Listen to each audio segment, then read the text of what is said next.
ఏ యోగ్యత లేని నన్ను నీవు ప్రేమించినావు దేవా, ఏ అర్హత లేని నన్ను నీవు రక్షించినావు ప్రభు. సామెతల పుస్తకము 30వ అధ్యాయం. 30వ అధ్యాయము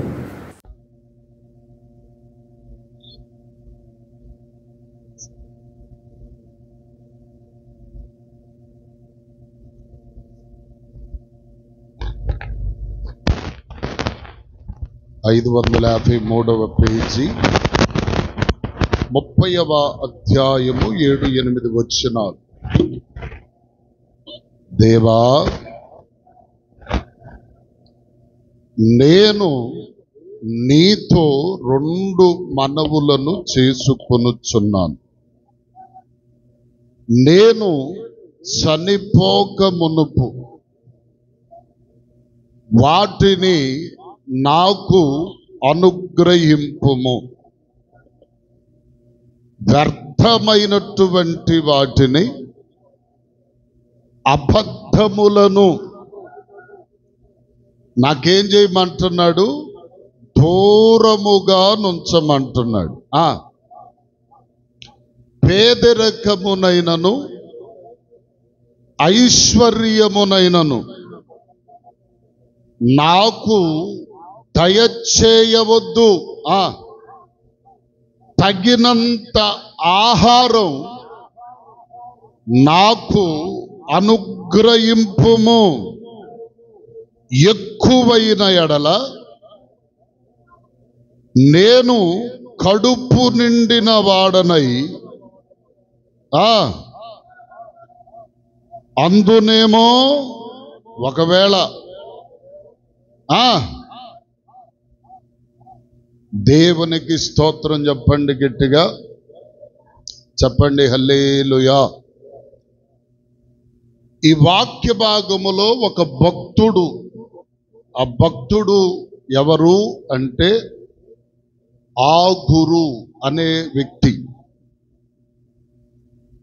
ఆగురు అనే వ్యక్తి ఈ సామెతల గ్రంథము 30వ అధ్యాయములో ఈ పలికినటువంటి కొన్ని విషయాలు మనం చూస్తున్నాం. దేవునికి స్తోత్రం కలుగునుగాక. ప్రియులారా, కొంచెం మీకు అర్థమవ్వడానికి కొన్ని విషయాలు మీకు తెలియచేసి ముందుకు వెళతాను. ఈ బైబిల్ గ్రంథములో సామెతల గ్రంథము అనేటువంటిది చాలా ప్రాముఖ్యమైనది.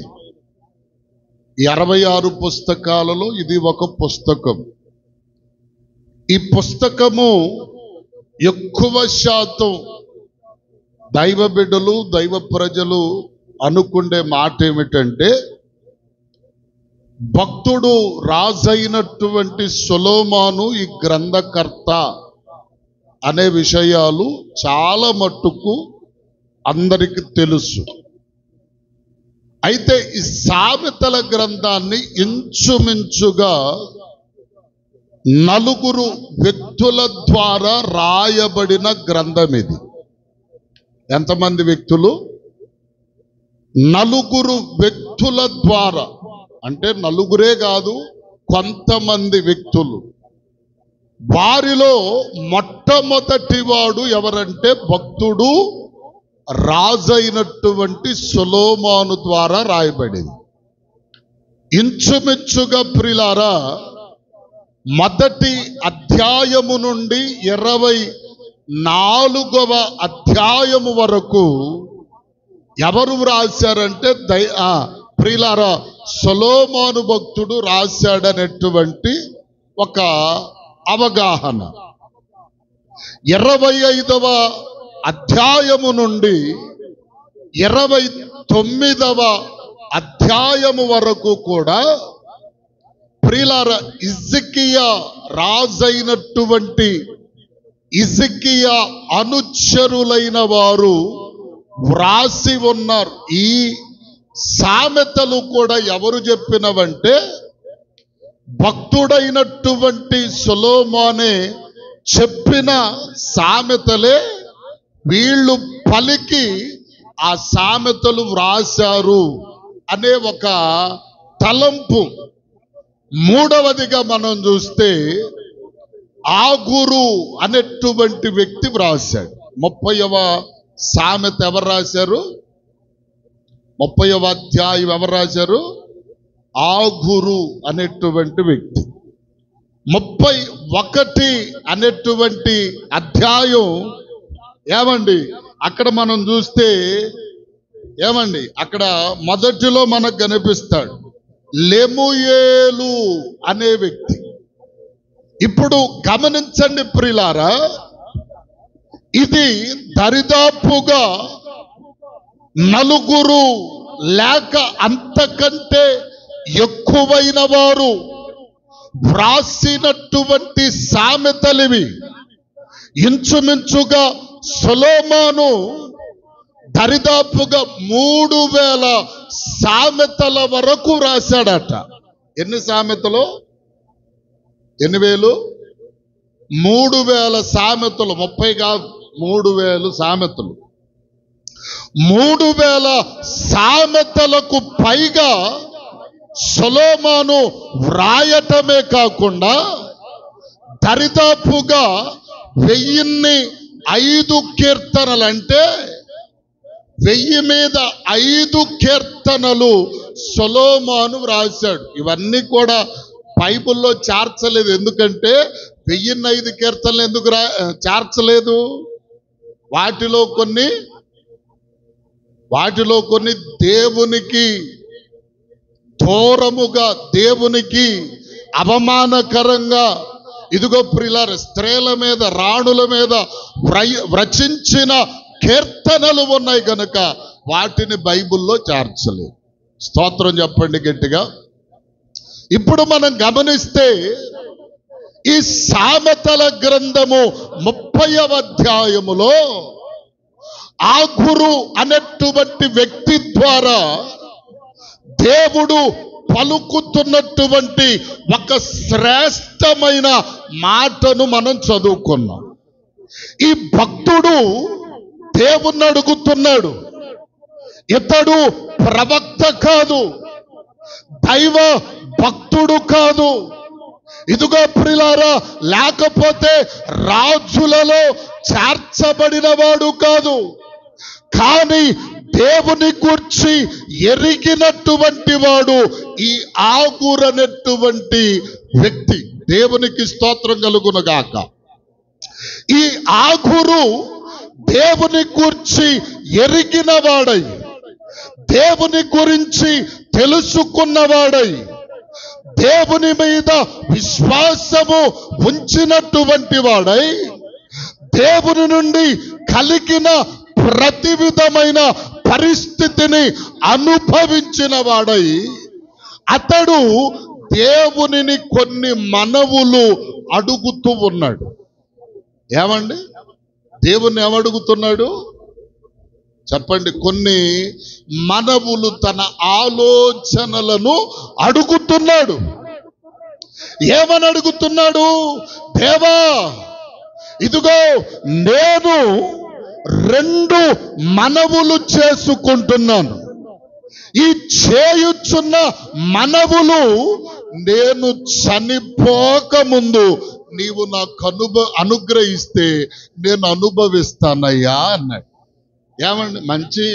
మంచి కోరికే కదా, అవునా? మంచి కోరికే కాదా? చచ్చిపోయిన తర్వాత ఇస్తే ఎవడు అనుభవిస్తాడు, అంతేనా కదా?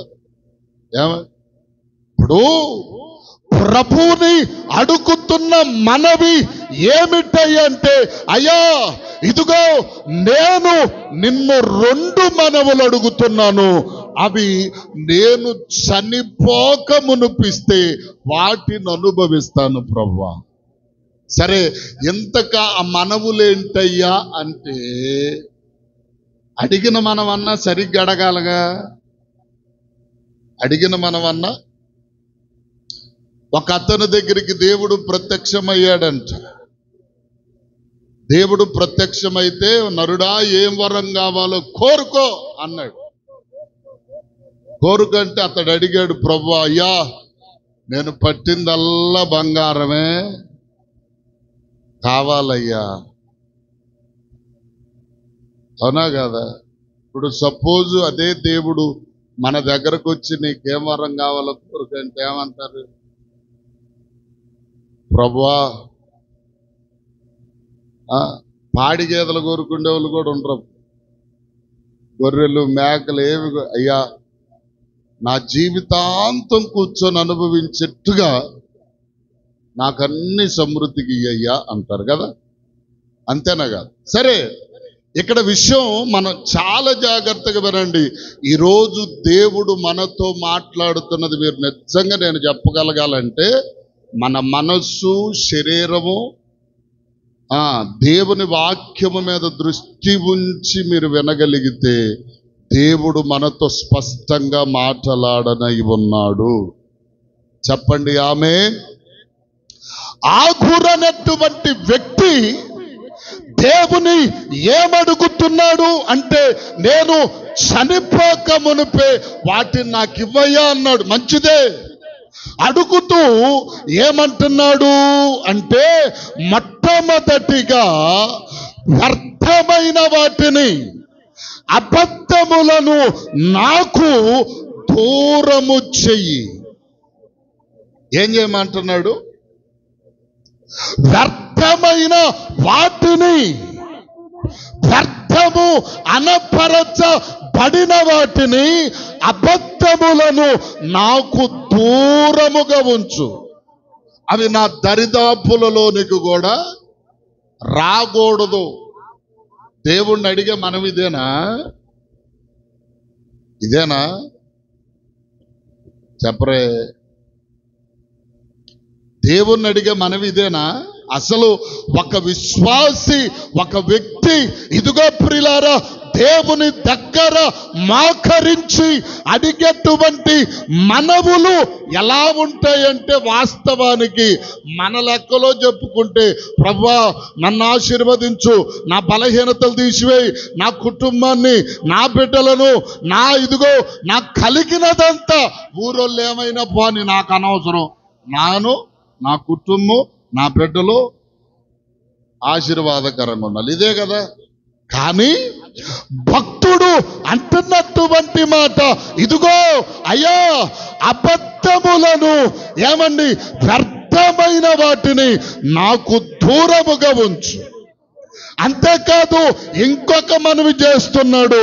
ఏమనంటే, ఇదిగో ప్రియులారా, పేదరికమునైనను ఐశ్వర్యమునైనను నాకు అసలు దయచేయనే వద్దు. ఇదేంటి? పేదరికం వద్దనటంలో ప్రాబ్లం లేదు, మరి ఐశ్వర్యం కూడా నాకు అసలు వద్దంటే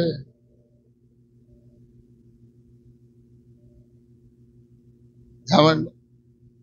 పేదరికం అంటే బాగా అబ్బో ఆకలికి అన్నిటికీ అలమటించాలి కదా, ఇవన్నీ ఎందుకులే, కొంచెం ధనవంతునిగా చేయి ప్రభు అనుకోవటం తప్పులేదు. మరి ఇదేంది? రెండిటిని నాకు దూరం చేయి. మూడవదిగా ఏమంటున్నాడు? తగినంత ఆహారమే నాకు దయచేయి అని అన్న. స్తోత్రం చెప్పండి గట్టిగా, హల్లెలూయా. ఏమంటే అసలు భక్తుడు అడగాల్సినటువంటి విషయమేనా అంటే, వాస్తవానికి ప్రజలలో ఉండేటువంటి ఆలోచనది కాదు. కానీ ఇతడు దేవుని గురించిన విధానమును ఎరిగిన వాడై, జ్ఞానము కలిగినటువంటి వాడై, దేవుని సన్నిధానములో అడిగినటువంటి మనవులివి. ఈ మనవుల వలన భక్తుని జీవితములో కలిగేటువంటి ప్రయోజనము ఏదైనా ఉందా అంటే ఉన్నది గనుకనే భక్తుడు అలాంటి కోరిక కోరాడు. దేవునికి స్తోత్రం చెప్పండి గట్టిగా. నిజమైన భక్తుడు కోరవలసిన కోరిక ఏదైనా ఉన్నదా అంటే ఇదిగో ఆగూరు కోరినటువంటి కోరికే నిజమైనటువంటి భక్తుడు కోరుకోవలసిన కోరిక. హల్లెలూయా చెప్పండి, హల్లెలూయా. ఇప్పుడు ఇతని మనవులను, ఇతని ఆలోచనలను, ఇతని ఉద్దేశములను మన జీవితములలో అన్వయించుకొని చూడగలిగితే ప్రియులారా, అతని ఉద్దేశాలకు మన నడవడికలకు ఎంత వ్యత్యాసనమున్నదో అర్థమైపోతుంది సామాన్యమైన వ్యక్తులకు. ఎందుకని అంటే ఇతడు మొట్టమొదటిగా కోరిన కోరికేమిటి అంటే, వ్యర్థమైనవి అబద్ధములు నాకు దూరం చెయ్యయ్యా. వ్యర్థమైనవేంటి? వ్యర్థమైనవేంటి ఏమండి? ఈ ఆగూరు అనేటువంటి వ్యక్తి కోరిన మొదటి మనవి ఏంటంటే, వ్యర్థమైనది, అబద్ధమైనది నా దగ్గర, నా జీవితంలో ఉండకూడదయ్యా, అవి నాకు దూరం చేయి అనని కోరాడు. వ్యర్థమైనవి చెప్పండి, వ్యర్థమైనవి అబద్ధములు. అబద్ధములంటే ఏమిటి? అబద్ధములంటే ఏంటి? ఉన్న వాస్తవమును వాస్తవముగా పలకకుండా వేరుగా మాట్లాడేటువంటివి అబద్ధములు. అంతేనా? అంతేనా కాదా? చెప్పరేమండి అమ్మా? అబద్ధములంటే ఏంటి? చెప్పేదొకటి, చేసేదొకటి, లేకపోతే ఉన్నదొకటి. ఏమండి? ఉన్నదొకటి, చెప్పేదొకటి. అంతేనా?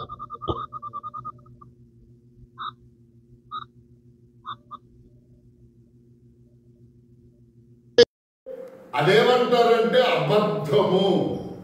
అంతేనా? అబద్ధమును అలాగుననే ఇంకేమిటి? అబద్ధమును వ్యర్థమైనవి. వ్యర్థమైనవి అనగా ఏమిటి అంటే ప్రియులారా, దేవుని యొక్క వాక్యములోనికి మనం వస్తే ప్రసంగి పుస్తకములోనికి రండి. ప్రసంగి పుస్తకము 1వ అధ్యాయము 2వ చరణం చదవండి. 2-3 వచనములు. అమ్మా, వ్యర్థము వ్యర్థమని ప్రసంగి చెప్పుచున్నాడు. సమస్తము వ్యర్థమే. సూర్యుని క్రింద నరుడు పడుచుండు పాటు అంతయు వ్యర్థమే. దేవునికి స్తోత్రం చెప్పండి గట్టిగా, చెప్పండి హల్లెలూయా. ఏమండి? ఇదిగో అక్కడ అంటాడు, సూర్యుని క్రింద నరులు పడుచుండు పాటు అంతటి వలన వారికి కలుగుచున్న లాభమేమిటి అంటే, ఇప్పుడు వ్యర్థమైనది నాకు దూరము చేయమని భక్తుడు సెలవిస్తున్నాడు. ఎవరో ఆగూరు అనేటువంటి వ్యక్తి. వ్యర్థమైనది చెప్పండి, అర్థమైనది. ఇప్పుడు అదే ప్రసంగి భక్తుడేమంటున్నాడు? వ్యర్థము వ్యర్థము సమస్తము వ్యర్థమే. సూర్యుని క్రింద మనుష్యుడు పడుతున్న ప్రయాస అంతయు వ్యర్థమే. ఇదిగో సూర్యుని క్రింద నరుడు పడుతున్న పాట్ల వలన వారికి కలిగేటువంటి లాభమేమి? ఇప్పుడు వ్యర్థమైనదంటేది, వ్యర్థమైనదంటేది మనుష్యునికి ప్రతి విషయములో కొన్ని అవసరమైనవి ఉన్నాయి. అవసరమైన దానికంటే ఎక్కువైనది ఏది అయినను వ్యర్థముగా భావించబడుతుంది. ఆకలికి తగినంత ఆహారం చెప్పరే అవసరమే. కష్టపడడం అవసరమే. సంపాదించ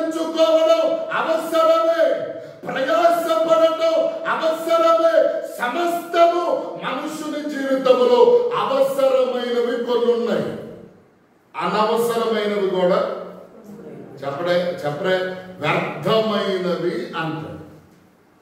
వ్యర్థమైనవి అంటే ఏమంటున్నాడు భక్తుడు? సూర్యుని క్రింద మనుష్యుడు పడుతున్న ప్రయాస అంతయు ఏమని అయ్యాలి వచ్చిందిలే బయట వచ్చింది. చూడండి, సూర్యుని క్రింద మనుష్యుడు పడుతున్న ప్రయాస అంతయు కూడా వ్యర్థమంటే ఇప్పుడు లోకమందు మనుష్యుడు పడుతున్న ప్రయాస ఏమిటి అంటే వ్యర్థమైనది. దాని వలన లాభమేమి అంటే ఎందుకు ఈ మాట భక్తుడు చెప్తున్నాడు? ఎందుకు చెప్తున్నాడు భక్తుడు? ఎందుకు చెప్తున్నాడు తెలుసా? అక్కడే మీరు 2వ అధ్యాయం 4వ వచనము నుండి ప్రసంగి గ్రంథంలో చూస్తే అవన్నీ కూడా చెప్తాడు. అమ్మా వినండి వినండి, అక్కడ అన్ని చెప్తాడు. నా కొరకు నేను అవి సంపాదించుకున్నాను, ఇవి సంపాదించుకున్నాను, ధనములు, ఏమండి రాసులు, రత్నాలు, రకరకములైన వైడూర్యాలు, బంగారము అంతా సంపాదించుకున్నా. ఇదంతా నేను తేరి చూడగా ఇదంతయు వ్యర్థమని నేను తెలుసుకున్నా. హల్లెలూయా చెప్పండి, హల్లెలూయా. అంటే వ్యర్థమని ఎందుకు అంటున్నాడు? ఇవి వ్యర్థమైనవి గనుక. ఇప్పుడు మనం పడే ప్రయాస ఏం ప్రయాస చెప్పరే? మనుష్యుడు వ్యర్థమైన దానికి ప్రాకులాడుతున్నాడు, అవసరమైన దానిని విడిచిపెడుతున్నాడు. నిత్య జీవమును పొందవలసిన మనుష్యుడు నిత్య జీవమునేమో విడిచిపెడుతున్నాడు, వ్యర్థమైన దాని కొరకు ప్రాకులాడుతున్నాడు. అవునా కదా? ఇప్పుడు మనంతా పాకులాటేది చెప్పరే? మన పాకులాటేదండి? మన పాకులాటేది? నేను చెబుతున్నది కాదమ్మో, నా మాటలు కాదు, పాస్టర్ గారి సొంత కవిత్వం కాదు ఇది. మన ప్రయాస ఏంటి? ఊరికి పోవు త్రోవను. అదే మాట చూడండి, 10:5, 10:15 చూడండి. ప్రసంగి పుస్తకం 10వ అధ్యాయం 15వ వచనం.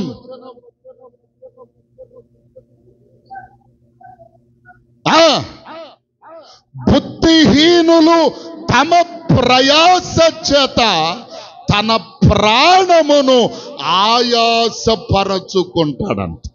అంటే ఈ ప్రయాస అంతయు భూమి మీద నరుడు పడుతున్న ప్రయాస ఎందుకొరకయ్యంటే వ్యర్థమైన ప్రయాస అంటాడు. అది దాన్నే ఇప్పుడు ఇంకొక మాట ఏమంటాడంటే, భూమి మీద మనుషుడంట ఊరికి పోయే త్రోవను కూడా చెప్పరే ఎరుగకుండా. బుద్ధిహీనులు ఏం చేస్తారు? తమ ప్రయాస చేత తన ప్రాణముని ఆయాసపరుచుకుంటారు. ఊరికి పోవాలి, లేకపోతే ఇంకేదైనా ఇంకొక కార్యక్రమం ఏదైనా అనే సంగతి కూడా డబ్బు వస్తే వారి జీవితం ఏదైనా సరే చెప్పండి, డబ్బుంటే చాలు అనుకునే మనుషులు చాలా మంది ఉన్నారు. అర్థం కాదు. ఇప్పుడు నేనంటాను, వ్యర్థమైన ప్రయాస ఏదైనా ఉందంటే నీవు భూలోకమందు చేస్తున్న పనంతా కూడా వాస్తవానికి వ్యర్థమే. అర్థమవుతుందా? మనుషుడు పుట్టినది మొదలుకొని చచ్చిపోయేంత వరకు ఏమండి ఏం కావాలా? మనుషునికి ఆహారం కావాలి, నీళ్లు కావాలి, వస్త్రం కావాలి, అంతా బాగానుంది. ఏమండి అంతేనా? వస్త్రాలు కావాలి, ఇల్లు కావాలి, అన్ని కావాలి. కానీ మనుష్యుడు తన ప్రయాస చేత ఏం చేస్తాడో తెలుసా? ఏమండి అవసరమైన దాన్ని కూడా వదిలిపెట్టేసి ఏమండి, అవసరమైంది కూడా విడిచిపెట్టేసి ప్రయాస, ఎంత చక్కగా ప్రయాసపడతాం. దీనంతటి వలన కలుగు ఫలమేమైనా ఉందంటే ఇదంతా రేపు రోజు నెత్తిని పెట్టుకుని వెళ్ళి రూపాయి బిల్ల కూడా చారానా కూడా ఎత్తుకెళ్తావా? 10 పైసలు టంగునట్టు కొడితే టంగున ఎగిరిద్ది కదా, టంగున ఎగిరిద్ది. దీనికోసం ఎండ లేదు, వాన లేదు, తుఫాను లేదు, ఏమండి, మంచు లేదు, చలి లేదు. అర్థం కావట్లా? ఏమి లేదు. నువ్వు పడే ప్రయాస వ్యర్థమైనదని ఏ రోజైనా భావిస్తున్నావంటే ఏ రోజు భావిట్లా. ఎవడెత్తాడు, ఎవడు పెడతాడు? అర్థం కాదు. దానికి మళ్ళా దీర్ఘాలు తీసి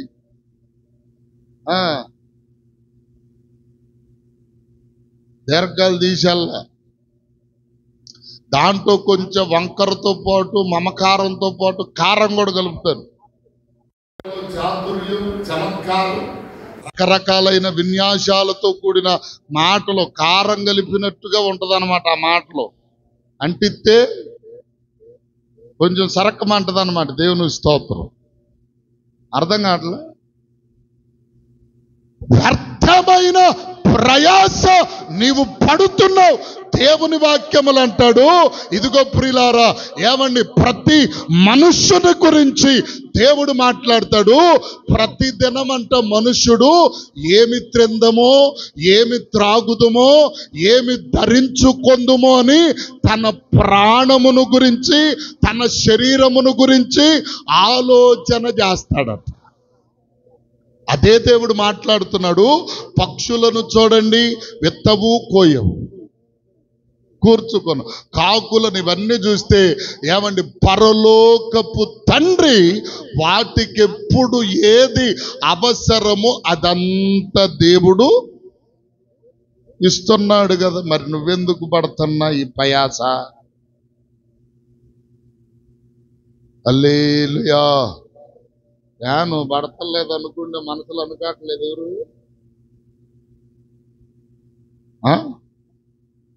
నన్ను ఆడలేదు కొంచెం సైలెంట్ గా యాన్ పాస్టర్ గారు నువ్వు కూడా మనసులో అనుకుంటున్నారా? దేవుని స్తోత్రం, జాగ్రత్త. అర్థమైంది? హల్లెలూయా చెప్పండి, హల్లెలూయా. దేవుడు ఏమండి, నారు పోసిన వాడు నీరు పోయడని చెప్పబడినట్లుగా మనుషునికి ఎప్పుడు ఏది అవసరమో దేవుడు సమస్తమును సిద్ధపరుస్తాడు. కానీ ఆయన సిద్ధపరిచే లోపే మనం ఏదో ప్రాకులాడి ఇదిగో ప్రియులారా సంపాదించుకొని ఏమండి ఏదో ఒక విధంగా కూడబెట్టుకుందాం అనుకుంటాం. కానీ మన ఆలోచనలన్నీ తారుమారయ్యే పరిస్థితులు కూడా వస్తాయి. అర్థమవుతుందా? నువ్వు వ్యర్థమైన ప్రయాస పడకుండా దేవుని సన్నిధిని విడిచిపెట్టి ఇదిగో వ్యర్థమైన ప్రయాస పడుతున్నావు. ఒకరోజు ఒక వ్యక్తిని గురించి దేవుడు మాట్లాడతాడు. ఆమె పేరే నయోమి.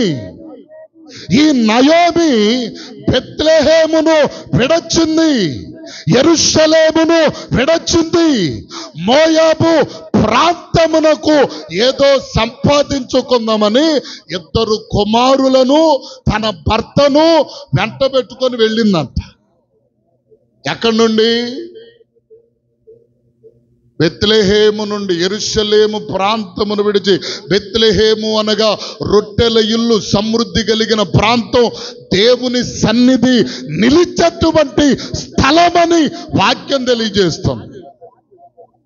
ఏమండి, విడిచిపెట్టింది. ఎవరిని విడిచిపెట్టింది? దేవుని విడిచిపెట్టింది, దైవ సన్నిధిని విడిచిపెట్టింది, దేవుని ఇదిగో నివాసమును విడిచిపెట్టింది, సమృద్ధిని విడిచిపెట్టి ఎక్కడికి వెళ్ళింది? మోయాబు ప్రాంతానికి వెళ్ళింది. ఏమండి, మోయాబు స్త్రీలను చూసింది, కొడుకులకి 2 పెళ్లి చేసింది, భర్త చచ్చిపోయాడు. అప్పటికైనా బయలుదేరి చెప్పరే ఇంటికి రావాలిగా. అయ్యో నా తండ్రి ఇంటిని వదిలిపెట్టి వచ్చాను, నాకు నష్టం జరిగింది అన్న ఆలోచన రాలా. ఇదిగో కొడుకులిద్దరు చనిపోయారు, అప్పటికి ఆలోచన రాలా. కొన్ని దినములైన తర్వాత అంటుంది, అయ్యో నేను సమృద్ధి కలిగిన దానిగా ఇక్కడికి వచ్చాను, ప్రభు రిక్తురాలిగా నన్ను రాజేశాడు. ఈరోజు వ్యర్థమైన ప్రయాస మనుషుడు ఎలా పడుతున్నాడు తెలుసా? దేవుని సన్నిధి కంటే లోక సంబంధమైన కార్యములు ఎక్కువ అనుకొని ప్రయాసపడుతున్నాడు. అర్థం కాల? నెత్తి మీద రూపాయి పెట్టినా కానీ ఆ రూపాయి అన్న చెల్లిది, కానీ మనం ఒక రోజుకి జల్లం. అది గుర్తుపెట్టుకోండి. దేవుని సన్నిధిని విడిచిపెట్టి వ్యర్థమైన ప్రయాస పడుతున్నాం, వ్యర్థమైన ప్రయాస.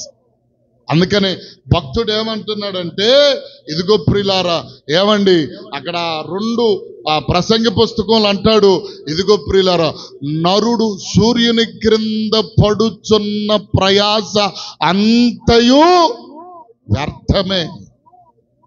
అంతేకాదు, ఊరికి పోవు త్రోవను ఎరుగని వాడై బుద్ధిహీనుడు తమ ప్రయాస చేత ప్రాణమునంతటిని ఆయాసపడు. పొద్దుగూకు లేచినది మొదలుకొని ఇరాము లేకుండా ఎరాయంపడితో సంపాదించున్నావు. ఎన్ని కోట్లు మిగిల్చావు ఈ రోజుకి? అమ్మా, ఎన్ని కోట్లు మిగిల్చుకున్నావు? ఎన్ని లక్షలు దాచిపెట్టుకున్నావు? నువ్వెంత సంపాదించిన, ఎంత ప్రాకులాడినా, ఇదిగో ప్రియులారా, ఒకడంట నూనె ఒళ్ళంతా రాసుకొని సముద్ర తీరానికి వెళ్ళి కొంతన్న ఇసుక అంటించుకొని ఇంటికి వద్దాం అనుకున్నాడు.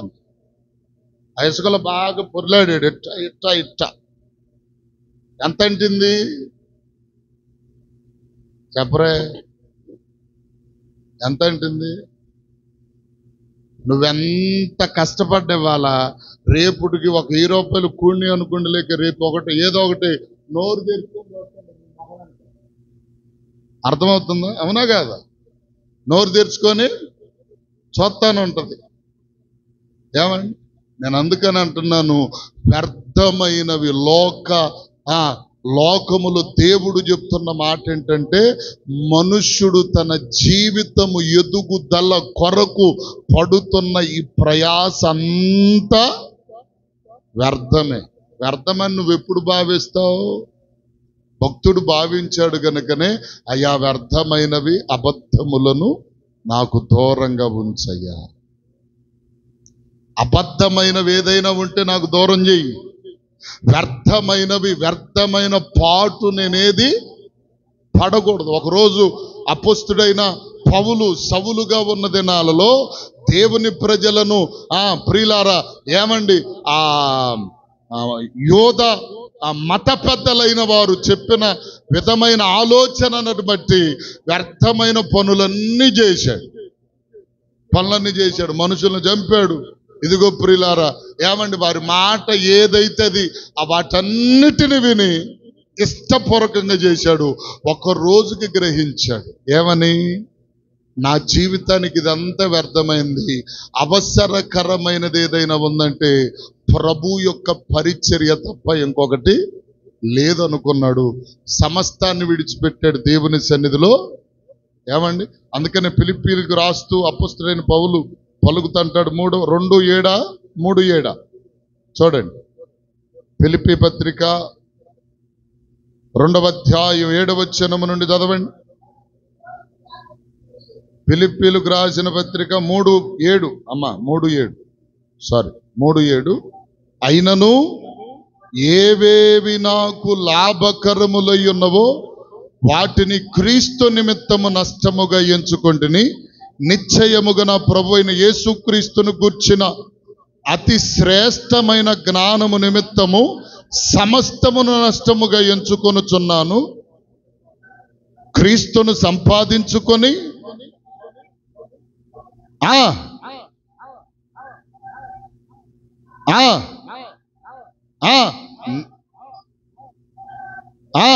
ఆయన యందు అగపడు నిమిత్తము.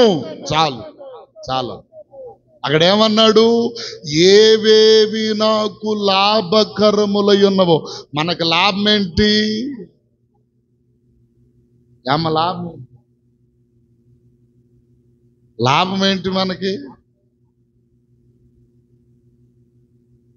చెప్పరే. ఇప్పుడు బయట ఎవరైనా ఒక ఆయన బంగారమై ఫ్రీగా ఇస్తున్నామా అని చెప్పి వచ్చాడు అనుకో, అసలు ఎవరికైనా మన ఇళ్లలోకి వచ్చాడు అనుకుంది మాట, ఏమండి, మా చేతులతో ఒక్కొక్కరిని కూలబొచ్చి దేవునికి స్తోత్రం. ఆగండి ఆగండి ఆగండి అంటే వెళ్ళిద్ది అనుకుంటా మనిషి. అంటే ఆమెనే కాదు, అందరూ అంటే అర్థం కాదు. అంతేనా? నువ్వు కూడా అంతేలే అంటారు, అంటారు ఆయన.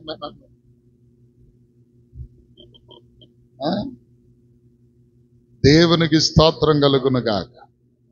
ఇప్పుడు పౌలు అంటున్నాడు, నాకు లాభకరములుగా ఏవైతే ఉన్నాయో వాటినట ఏం చేశాడు? క్రీస్తు నిమిత్తము సమస్తమును నష్టము చేసుకున్నాడు. అట్లని దేవుడేమన్నా వదిలిపెట్టాడా? వదిలిపెట్టాడా? హల్లెలూయా. ఏమండి, రోజు దేవుని నిమిత్తం ఏదైనా మనం నష్టం చేసుకుంటున్నామంటే అక్కడన్నా నిశ్చయముగా నా ప్రభువైన యేసుక్రీస్తును గూర్చిన అతి శ్రేష్టమైన జ్ఞానము నిమిత్తము సమస్తము నష్టముగా ఎంచుకొనుచున్నాను. ఏవేవైతే నాకు లాభకరములుగా ఉన్నవో, ఇంచుమించుగా 150 ఓడలు కలిగిన వ్యక్తి సౌలు.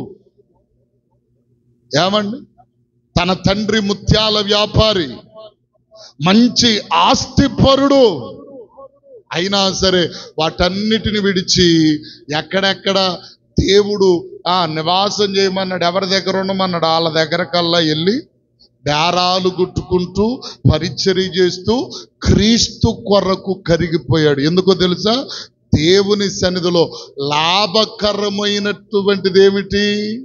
వ్యర్థమైనది, వ్యర్థము కానటువంటిది ఏమిటంటే ఈ లోకంలో క్రీస్తు నిమిత్తము మనుష్యుడు ఎవడైతే ప్రయాసపడతాడో అది ఎన్నటికీ వ్యర్థము కాదు. మత్తయి సువార్తలో చెప్తాడు కదా, ఇదిగో ప్రియులారా, ఏమండి, మత్తయి సువార్తలో భూమి మీద మీ కొరకు ధనమును సమకూర్చుకొనవద్దు. ఒకవేళ సమకూర్చుకుంటే ఏమండి, చెమటలు కొట్టివేయును, లేకపోతే తుప్పు పట్టును, దొంగలు వచ్చి కన్నము వేయును. దేవుని వాక్యములో 6వ అధ్యాయం 19వ వచనం నుండి ఆ మాట ఉన్నాయి. ప్రియులారా, పరలోకములో మీ కొరకు ధనమును సమకూర్చుకొనండి, అక్కడ చెమ్మట అయినను తుప్పైనను దానిని తినివేయదు, దొంగలు కన్నము వేసి దొంగిలించరు. ఇది పరలోకపునిది, దీన్ని సంపాదించుకొన్నవాడు ధన్యుడు. అందుకనే ఏమండి, ఆగూరు అంటాడు, అయ్యా అబద్ధములను ఏమండి వ్యర్థమైన వాటిని నాకు దూరం చేయి. దేవునికి స్తోత్రం కలుగునుగా. రెండవదిగా అతడు అన్న మనమేమిటి? రెండవదిగా అతడు అడిగిన మనమేంటి? చదవండి అమ్మా. రెండవ మనమేంటి? పేదరికమునైనను ఐశ్వర్యమునైనను నాకు దయచేయవద్దయ్యా. మనం అడుగుతాం, ఎట్లా అడుగుతామా? ప్రభా, పేదరికం కూడా వద్దు నాకు, ధనవంతునిగా కూడా నన్ను ఉంచొద్దు. ధనము వద్దు, పేదరికము వద్దు. ఎందుకని? భక్తుని యొక్క ఆలోచన ఏమిటి అంటే, ఒకవేళ పేదవాడనైతే, పేదరికములో ఉంటే, ఇదిగో ప్రభా, ఆకలితో అలమటిస్తూ అవసరతల చేత బాధపడుతూ, ఇదిగో నా జీవితానికి అవసరకరమైన దాని కొరకు ఒకవేళ దొంగిలిస్తానేమో, దొంగిలించి నీ నామమును దూషించేటట్లు చేస్తానేమో. కాబట్టి నన్ను పేదవానిగా ఉంచవద్దయ్యా.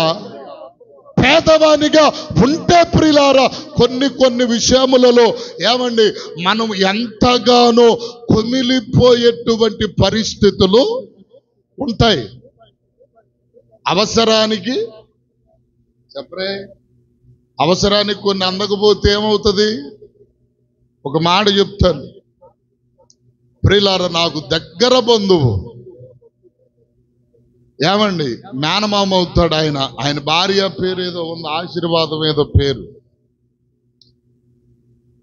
వాళ్ళు పుట్టినది మొదలుకొని ఈ రోడ్డు ప్రక్కనే ఖాళీ స్థలం చేసుకొని ఇల్లు కట్టుకొని అక్కడే ఉంటున్నారు. వారికి దరిదాపుకు 4-5 పిల్లలు ఉన్నారు. పెద్ద కుమారుడికి పెళ్ళైంది. పెద్ద కుమారుని భార్య డెలివరీ అయింది. ఎక్కడ? గణేష్ గారి హాస్పిటల్లో డెలివరీ అయింది.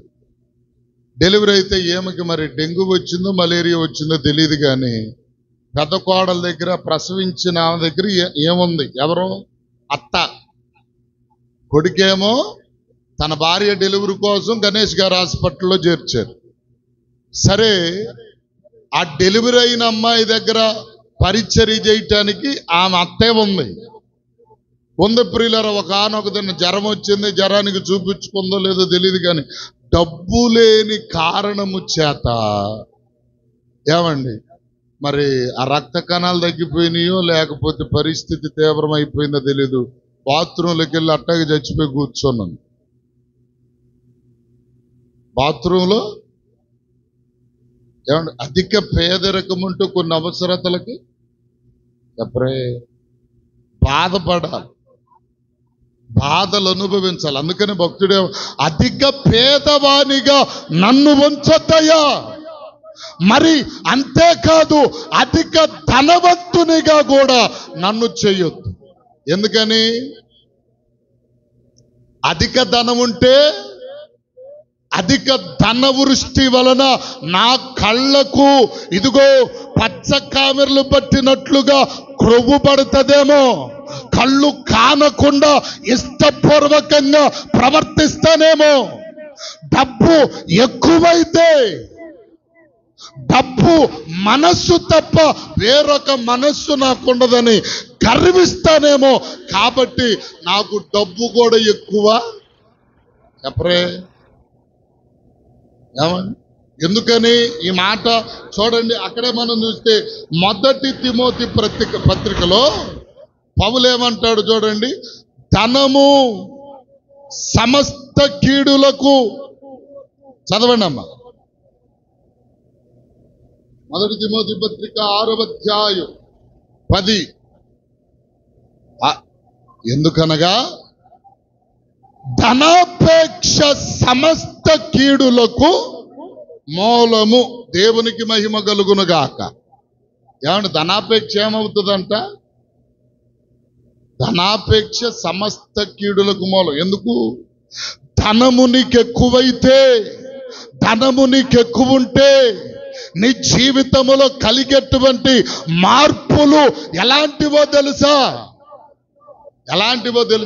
ఇవాళ డబ్బు ఉందంటే మనుషులు కనపడరు, దేవుడు కనపడరు. అవునా? మనుషులు కనపడపోయిన పర్లా, దేవుడు కూడా కనపడ్డ మనుషులకి. డబ్బుంటే చాలు. ఏమండి ఉడత కాని ఈ కొమ్మ మీద నుండి ఆ కొమ్మ మీదకి ఎగిరినట్టుగా, కోతి కాని ఈ చెట్టు మీద నుండి ఆ చెట్టు మీదకి ఎగిరినట్టుగా డబ్బుంటే చాలు ప్రియుల. దేవుడు అనేవాడే గుర్తురాడు. అవునా? హల్లెలూయా. బైబిల్లో ఒక వ్యక్తి ఉన్నాడు. మత్తయి సువార్తలో యేసు ప్రభు దగ్గరకు ఒక యవనస్తుడు వచ్చాడు. యవనస్తుడు వచ్చి ఏమంటాడు? మత్తయి సువార్త 19:22 నుండి, మత్తయి సువార్త 19:22 నుండి, ఇదిగో యవనస్తుడు వచ్చి, బోధకుడా, నిత్య జీవమును పొందాలంటే నేనేం చెయ్యాలి అని ప్రశ్నించాడు. ప్రశ్నిస్తే ఆయన, బోధకుడని నన్ను ఎందుకు సంబోధిస్తున్న, నిత్య జీవాన్ని ప్రసాదించువాడు ఒక్కడేనని చెప్పి మాట్లాడుతూ, నువ్వు మొదటి ఆజ్ఞలు పాటించమని ప్రభు చెప్పాడు. ఏ ఆజ్ఞలు అనగా, నీ తల్లిదండ్రులను సన్మానింపు, నీ పొరుగు వారిని ప్రేమించు, ఇంకా కొన్ని విషయాలు చెప్పుకొచ్చాడు. ఇవన్నీ కూడా చిన్నప్పటి నుండి నేను చేస్తూనే ఉన్నానయ్యా అన్నాడు. అంటే వెంటనే ప్రభు అన్నాడు, నీ ఆస్తి నమ్మి పేదలకు పంచిపెట్టి నన్ను వెంబడించు అన్నాడు. మొఖమంట ఎట పెట్టుకున్నాడు? పోసూరును పుల్లల మీద పెట్టిన లేచగానే మాడినట్టుగా నల్లగా దేవునికి స్తోత్రం. పంతకొండగాని మాడింది చూసారా? నీళ్లు కాసి కాసి కాసి కాసి హల్లెలూయా అంట పెట్టుకున్నాడంట. అక్కడ ఏమంటాడు ప్రభు? 19:22 చదవండి. అయితే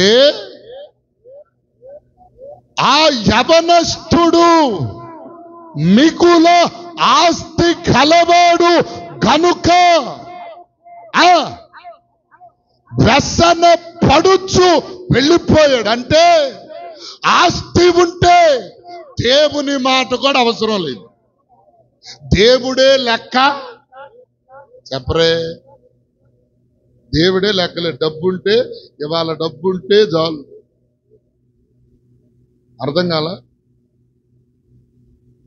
ఈ డబ్బుంటే 4 నగలు వేసుకొని 4 గాజులు బంగారపు వేసుకొని మెళ్ళలో మామిడి పిందలో లేకపోతే గురిగింజ పిందలో ఒకటి వేసుకొని దేవునికి స్తోత్రం మంచి పట్టు చీర కట్టుకొని ప్రియులారా ఆ ఫంక్షన్కి వెళ్ళి తాక్కయ్య నక్కిలీస్ ఎంత అయింది, చీర ఎంత అయిందని అడిగలేకేమో చెటారి కొమ్మకి ఇచ్చి ఆ చెటారి కొమ్మ మీద 2 ఇరిగిపడి కాలు చెయ్యో నడుము ఇరిగి మంచం మీద 3 నెలలుండి అట్టుండేదాకా ఏం చేస్తుంది?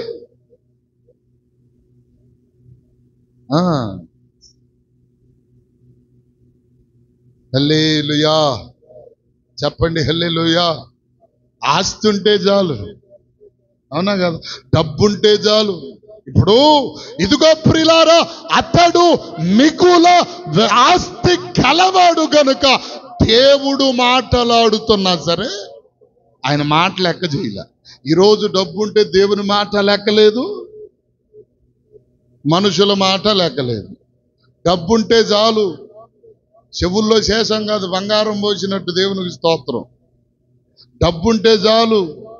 ఏమండి ఎంతటిదైనా. అందుకని బైబిల్ గ్రంథంలో కీర్తనకారుడు అంటాడు, ఆపద దినమందు ఆస్తులు నిన్ను కాపాడు.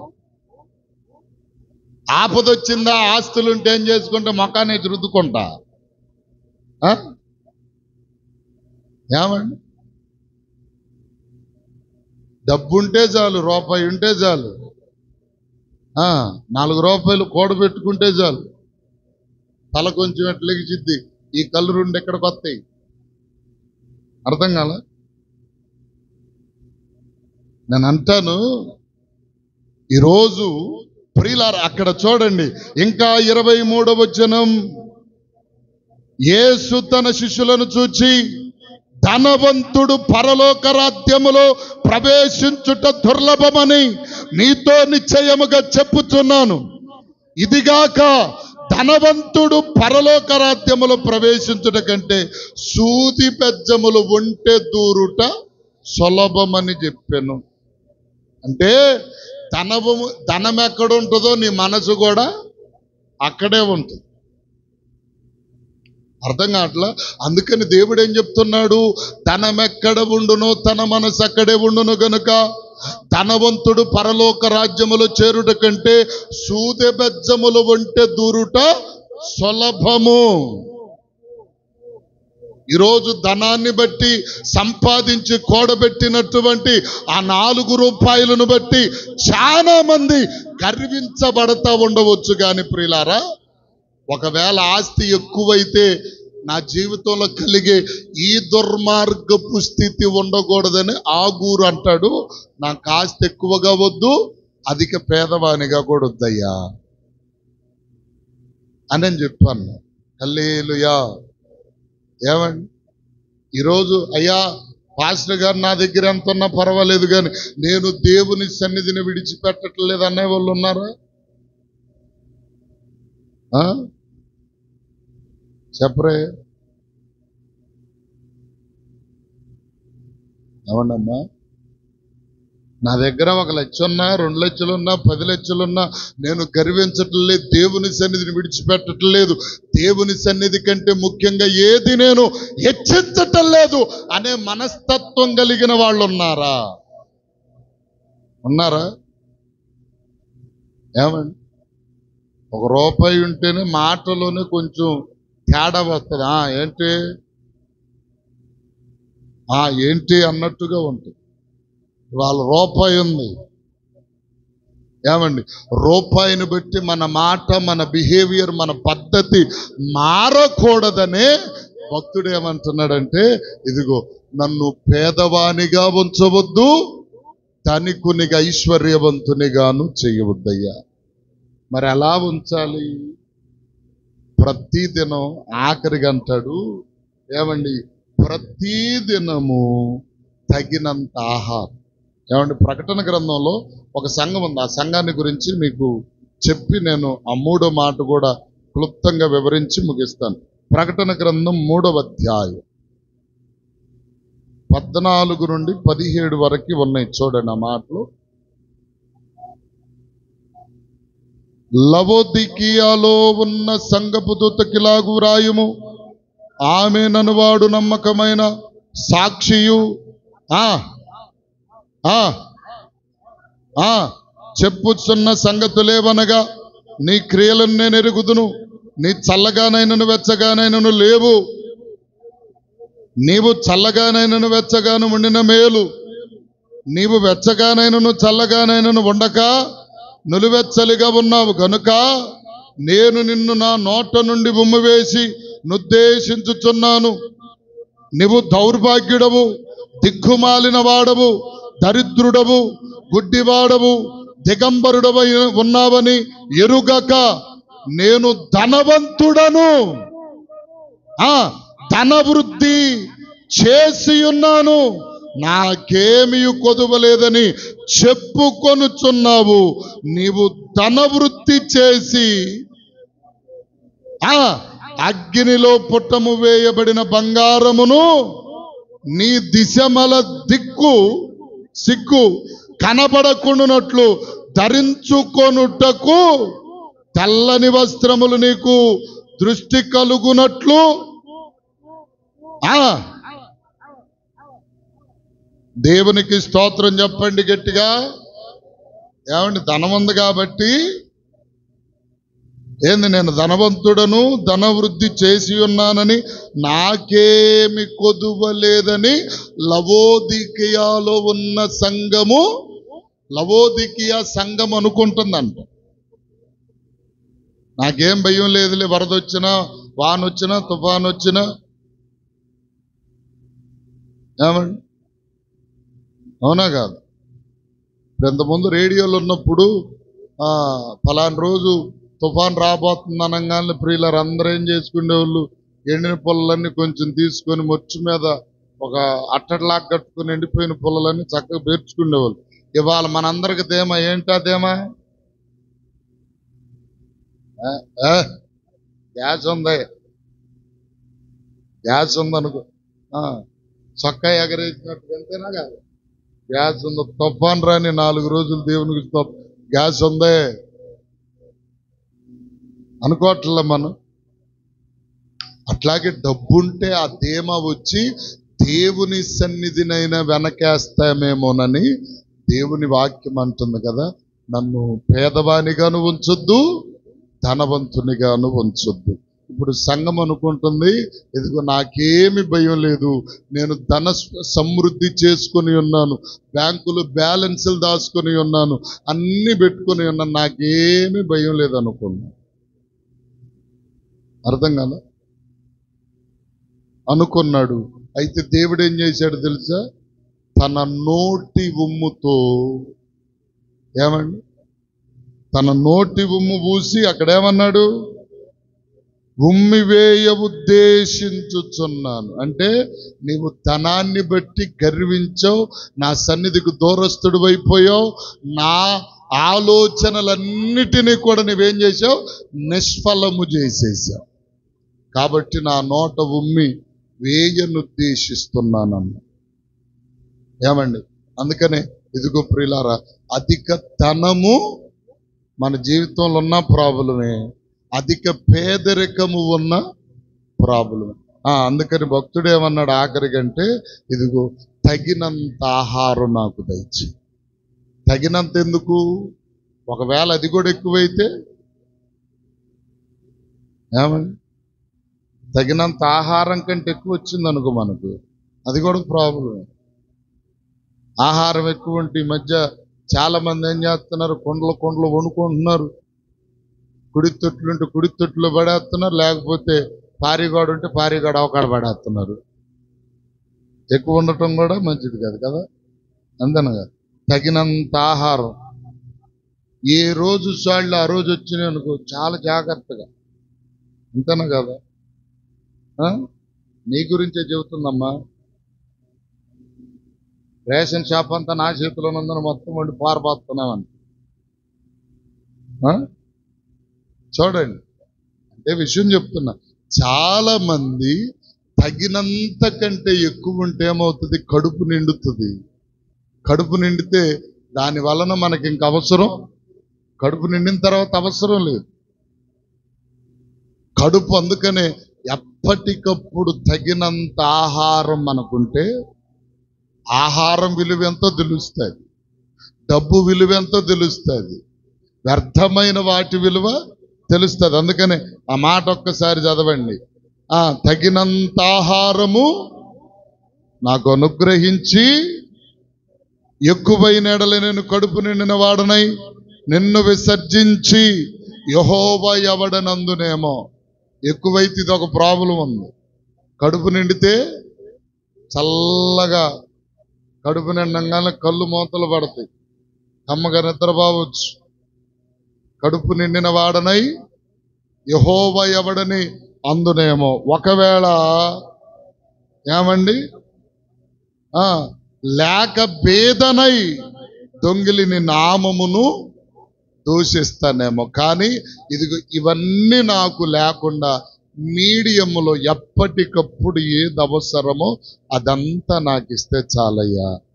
ఈ మనవులు నేను చచ్చిపోక మునుపు నాకు అనుగ్రహించు అన్నాడు. దేవునికి స్తోత్రం చెప్పండి, గట్టిగా చెప్పండి హల్లెలూయా. ఏమండి ఈ రెండు మనవులు, ఈ మనవులన్నీ ప్రియులారా ఏమండి బైబిల్ గ్రంథంలో ఫిలిప్పీ పత్రిక 3:19 ఒక మంచి మాట ఉంది. పౌలు అంటాడు, ఏమండి కొంతమంది కడుపు వారి కడుపే వారికి దేవునిగా ఉంటుంది. వారి కడుపు నిండితే చాలు. అర్థం కాల, కడుపు నింపుకోవచ్చు, వారి కడుపే వారికి. బైబిల్లో చాలా మంది ఉన్నారు అట్లాంటి వాళ్ళు. బైబిల్లో చాలా మంది ఒక పూట కూటి కొరకు జ్యేష్ఠత్వ పక్కనే అమ్మి వేసుకున్నటువంటి ఏశావు వంటి వారు ఇంకా చాలా మందిని మనం చూస్తాం. కాబట్టి ప్రియా దేవుని బిడ్డలారు, మన జీవితాల్లో మనం చేయవలసినటువంటిది ఏమిటంటే ఆగూరు పలికిన మాటలను బట్టి మన జీవితాల్లో ఏముండకూడదు. ఒకటి, వ్యర్థమైనవి ఉండకూడదు. వ్యర్థమైన తలంపులే, వ్యర్థమైన ఆలోచనలే, వ్యర్థమైన ప్రయాసలే మన జీవితంలో ఉంటే ఈ ప్రయాసను బట్టి అవసరమైన దాన్ని విడిచిపెడతాం. ఏమండి రెండవదిగా ఏముండకూడదు, పేదరికం ఉండకూడదు. ఎక్కువగా అధిక ధనవంతునిగా కూడా ఉండకూడదు. ఒకవేళ ఉన్నామనుకో పరిస్థితి ఎలా మారుతుంది. అధిక భేదవానిగా ఉంటే ఆహారము ఆకలి కొరకు ఏదైనా దొంగిలించి దేవుని నామమును దూషించే పరిస్థితి వస్తుందేమో. ఒకవేళ డబ్బే ఎక్కువైతే చెప్పరే, ఎక్కువైన దానిని బట్టి దేవుణ్ణే మరిచిపోతావేమో. చాలా మంది లేరంటారా, డబ్బు ఎక్కువైంది, సంపాదన ఎక్కువైంది, కొంచెం మన జీవితాల్లో సమృద్ధి పెరిగింది, దేవుని మరిచిన వాళ్ళు లేరా? ఏమండి ఏళ్ల మీద లెక్కేసుకోవచ్చు మనం. దేవుడంటే లెక్కలేదు, దేవుని సన్నిధి అంటే లెక్కలేదు. ఆదివారం కనపడితే మళ్ళీ ఆదివారం దాకా కళ్ళకే కనపడదు. కారణం డబ్బు ఎక్కువైంది అనుకోవటం కాదు. డబ్బు ఎక్కువై ఉండొచ్చు, లోపల ఏమంది ఏందంట ఇదొక అంటే మనస్సులో బైబిల్లో అంటాడు మనిషి జీవితంలోనంట కొంతకాలం వెర్రితనం నడుస్తుందంట. ఆ మాట ఒక్కడు చూడండి ప్రసంగి పుస్తకం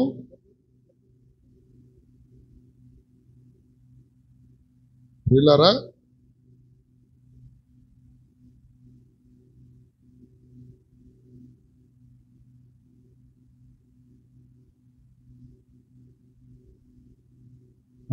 ప్రియులారు 9వ అధ్యాయం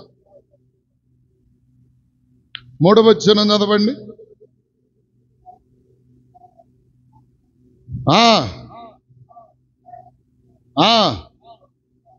ఇది బహు దుఃఖకరము, మరియు నరుల హృదయము చెడుతనముతో నిండి ఉన్నది.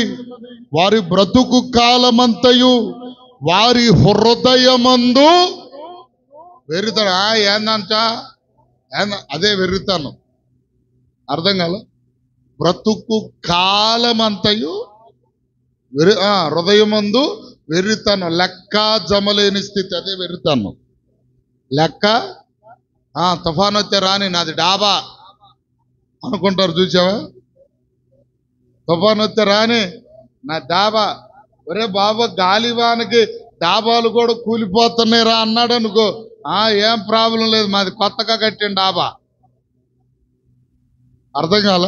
ఇదే వెర్రితనం. మనుషుల జీవితంలో వెర్రితనం. ఆదివారం కూడా కొంతమంది దేవునితో ఏమ్మా అన్నావు అనుకో, దానికొక 4 రకాలైన సాకు. గమనించండి, నేను అంటాను, అవన్నీ కూడా మన జీవితంలో ఎక్కువ ఆరోగ్యం ఉన్నంత సేపు, డబ్బు ఉన్నంత సేపు, బలం ఉన్నంత సేపు, అర్థం కాల, అందం ఉన్నంత సేపు, ఐశ్వర్యం ఉన్నంత సేపు, సమృద్ధిగా తిండి దొరుకుతున్నంత సేపు దేవుడంటే లెక్క ఉండదు. దేవుడంటే ఇది ఉండదు, ఏమేమి ఉండదు. పట్టనట్టుగా, ఏమి తెలియనట్టుగా తిరుగుతాం. అన్ని ఒక్కసారి కొంచెం కృంగదీసినప్పుడు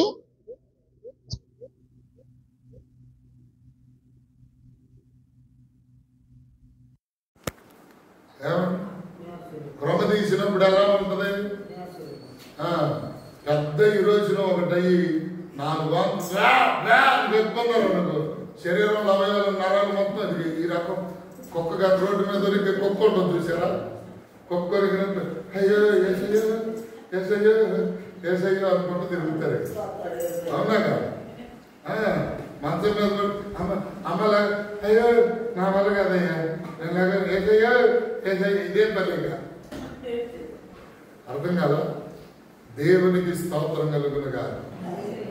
కాబట్టి జాగ్రత్త పడండి. దేవుని భయము కలిగి, దేవుని యందు విశ్వాసం కలిగి, దేవుని భక్తులకు తగినటువంటి మాదిరి మన జీవితాల్లో కనుపరుస్తూ, ఆగురు చేసినటువంటి మనవులు కూడా మన జీవితాల్లో కలిగి, అటువంటి అభిప్రాయాలు కలిగి దేవునికి మరింత దగ్గరగా ఉండి దేవుని సన్నిధిని అనుభవించే వారిగా ఉన్నాం. అట్టి కృప, ఆధిక్యత దేవుడు మనందరికి ఇచ్చునుగాక. అందరూ తల వంచుదాం, ప్రార్థన.